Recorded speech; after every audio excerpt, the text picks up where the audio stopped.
Hi everyone, I'm Lorraine from Simply English Edinburgh. Welcome back to my channel, and today we're going to look at some fixed expressions with jump at C1, C2 level. So when you're ready, let's jump in.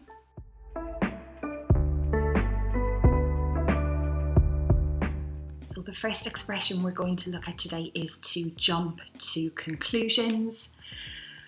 Such a great expression, so relevant unfortunately. To jump to conclusions means to guess at the facts before you actually know the facts. So to make like a hasty judgment without knowing all of the facts. So you see Hannah and Brian together at the train station and you assume, oh my God, they're a couple, they're going away together for the weekend.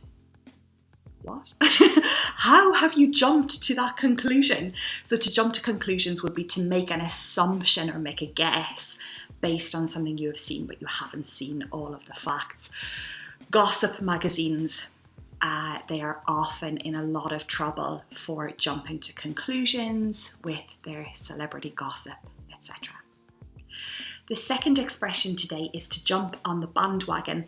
Again, I love this expression and it's particularly relevant now with Euro 2020 at the moment. So for instance, if generally you're not that interested in football, but now suddenly, you're Spanish or you're Italian or you're English and you find that your team is in a semi-final, yeah, it's normal to jump on the bandwagon, meaning to get interested or become involved in something because that's what everyone is doing. Everyone around you is interested in football. They're all talking about it at the office. It's on the news. So, you get involved, you jump on the bandwagon. Now, if this is something you regularly do with fads or with trends, it can be a negative thing. But in something like, a sporting tournament, it can be quite fun to jump on the bandwagon, to just get involved because everyone else is doing it. The next expression today is to jump ship, and this one means to abandon your job or your organisation because you feel that you can get better earnings, maybe better possibilities elsewhere. Now, this has a slightly negative connotation because of this idea of abandonment. Like you haven't really maybe fulfilled your duties or you haven't maybe given your current post, organisation, etc. a chance before you decide to just look elsewhere and abandon what you already have. For instance, as an Arsenal fan, I'm very concerned that some of our players will jump ship this season because we have not qualified for European football. There are players that are very talented, obviously, who could perhaps get better earnings, better sponsorship deals if they jump ship and move to another team. Another example where you see this is perhaps if you're paying an internet provider for a service the service is fine, but you can just get a better offer elsewhere. So you decide to jump ship, abandon it, leave, off you go. You have no loyalties to them. Why not? Jump ship. The next one is to jump through hoops for someone or something.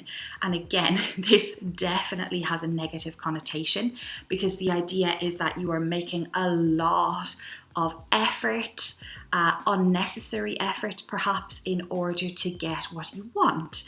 Now, many of my students in Edinburgh have told me, Lorraine, you need to jump through hoops for a bank account. Or to open a bank account in Scotland, you need to provide proof of address. You need your national insurance number.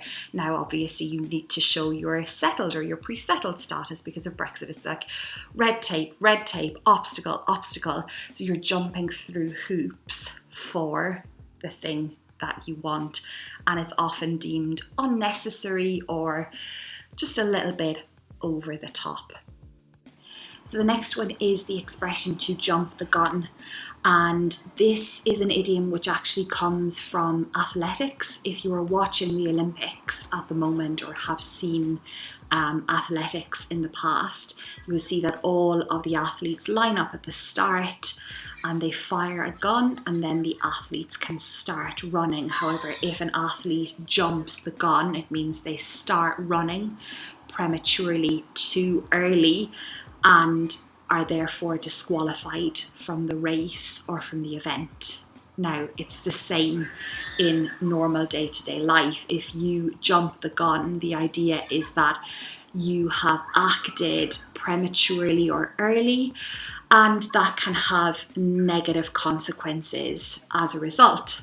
For instance, if you are a football team, you manage a football team, and you announce the signing of a player before the contract has actually been signed. You announce that this player is coming, that everything is ready, and that they're definitely going to be playing with you that season. But you announce it before the contract has been signed, so maybe the deal can fall through, something can happen, there can be a problem, somebody changes their mind. You jump the gun by saying that you would have this player. So we use this in a lot of life circumstances where you make a big announcement before the paperwork or before the official sort of rules and regulations have been agreed upon. It would be like, again, maybe telling all of your friends that you're going to build a house in a particular location, but you don't yet have planning permission to do that. Perhaps you are jumping the gun. You know, you're making that announcement prematurely, and it's actually not going to happen. And last up today, we're actually ending on a negative note, and this expression is to jump down someone's throat. It doesn't sound very pleasant because it's not, and this one basically means to sort of attack or verbally get defensive with somebody before you allow them to explain themselves or explain their circumstances. Okay, so for instance, if you're the boss and an employee arrives late for work, before you even allow them to give an excuse or to defend themselves, you jump down their throat. You immediately attack them for being late, for being irresponsible, for not being on time, la la la la la. But they actually perhaps have a valid reason, and you just haven't given them the opportunity to explain themselves. So to jump down someone's throat is seen as a very negative, fast reaction where you don't allow anyone to defend themselves or make their point. So that is it for today with our expressions with jump. I hope you have found these useful. There will be more, of course, coming on the channel. Leave a comment in the description box or in the comment box below if there is any other phrase or expression or word you would like to see me do fixed expressions with. I'm always open to new ideas. So for now, guys, just thank you so much for watching. Please, as always, like, subscribe, share with your friends, and turn on that bell for notifications to see the latest videos. I'll be back soon. Thank you. Bye.